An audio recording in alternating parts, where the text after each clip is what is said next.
Et si toute la souffrance de ce monde n'était pas la fin de l'histoire? Et si toutes les larmes que nous avons versées, toutes les injustices, toutes les maladies, toutes les séparations n'étaient qu'un chapitre provisoire? Depuis le commencement de l'humanité, nous vivons dans un monde marqué par la souffrance. Nous voyons des guerres, nous assistons à des catastrophes, nous perdons ceux que nous aimons. Et parfois, nous nous demandons, est-ce que les choses seront un jour vraiment différentes? La réponse de la Bible est un immense oui. Dans Apocalypse chapitre 21, Dieu révèle l'une des plus belles promesses de toute l'Écriture. Un nouveau ciel, une nouvelle terre et une éternité où il habitera avec son peuple.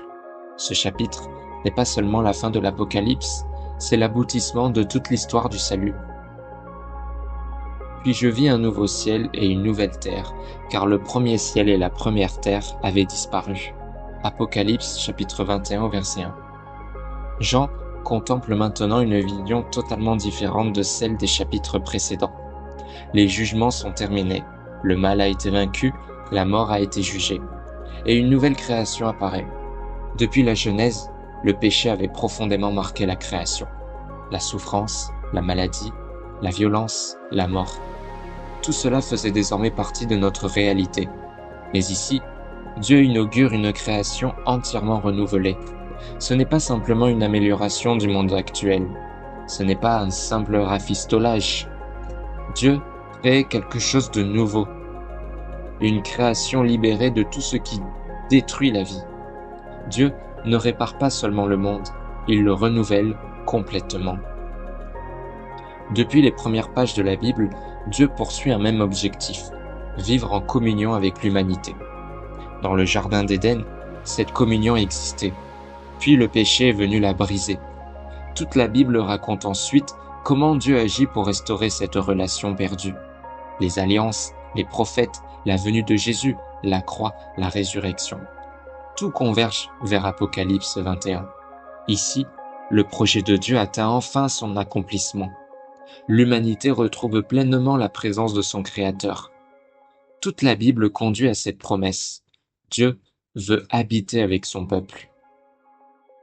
Je vis descendre du ciel d'auprès de Dieu, la ville sainte, la nouvelle Jérusalem. Apocalypse chapitre 21 verset 2. Jean aperçoit ensuite une ville magnifique. Mais cette ville est bien plus qu'une capitale céleste. Elle symbolise le peuple de Dieu entièrement restauré. Elle représente la communion parfaite entre Dieu et les hommes. Elle descend du ciel car le salut vient toujours de Dieu. L'homme ne construit pas cette cité. Il la reçoit comme un don. Plus loin dans le chapitre, Jean décrit cette ville avec des images extraordinaires. Des murailles précieuses, des portes de perles, des rues d'or pur, des fondements ornés de pierres précieuses. Ces descriptions expriment avant tout la gloire, la pureté et la beauté du royaume de Dieu. Le plus grand trésor du ciel n'est pas l'or, c'est la présence de Dieu. Il essuiera toute larme de leurs yeux, la mort ne sera plus, et il n'y aura plus ni deuil, ni cri, ni douleur. Chapitre 21, verset 4. Voici sans doute l'un des versets les plus réconfortants de toute la Bible.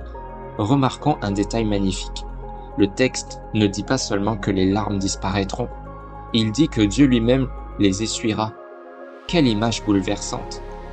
Le Dieu de l'univers s'approche personnellement de ses enfants. Plus de maladies, plus de cancer, plus de guerre, plus de solitude, plus de deuil, plus de funérailles, plus de souffrance psychologique, plus de séparation. Même la mort, notre plus grand ennemi, disparaît définitivement. Dieu promet un avenir où la souffrance n'existera plus. Voici la demeure de Dieu avec les hommes. Chapitre 21, verset 3. Beaucoup imaginent le ciel comme un lieu magnifique, et il le sera. Mais Apocalypse 21 nous enseigne quelque chose d'encore plus profond. La véritable joie du ciel ne réside pas dans ses paysages, ni dans ses richesses, ni dans ses merveilles. Le plus grand bonheur sera la présence parfaite de Dieu. Nous le verrons, nous vivrons avec lui, sans séparation, sans péché, sans peur, sans distance. Depuis toujours, Dieu désire être proche de son peuple. Cette promesse devient enfin une réalité éternelle. La plus grande récompense n'est pas le ciel, c'est Dieu lui-même. À celui qui a soif, je donnerai gratuitement de la source de l'eau de la vie. Chapitre 21, verset 6. Ce qui est extraordinaire, c'est que même à la fin de la Bible, Dieu continue d'inviter. Il ne force personne, il appelle, il offre, il accueille. L'image de l'eau de la vie rappelle que seul Dieu peut véritablement satisfaire la soif profonde du cœur humain. Nous cherchons souvent le bonheur dans les richesses, la réussite, les relations ou le pouvoir, mais aucune de ces choses ne peut combler notre âme. Seul Dieu le peut. L'espérance est offerte gratuitement à tous ceux qui viennent à Dieu avec foi. Apocalypse 21 ne parle pas seulement du futur. Ce chapitre transforme aussi notre présent.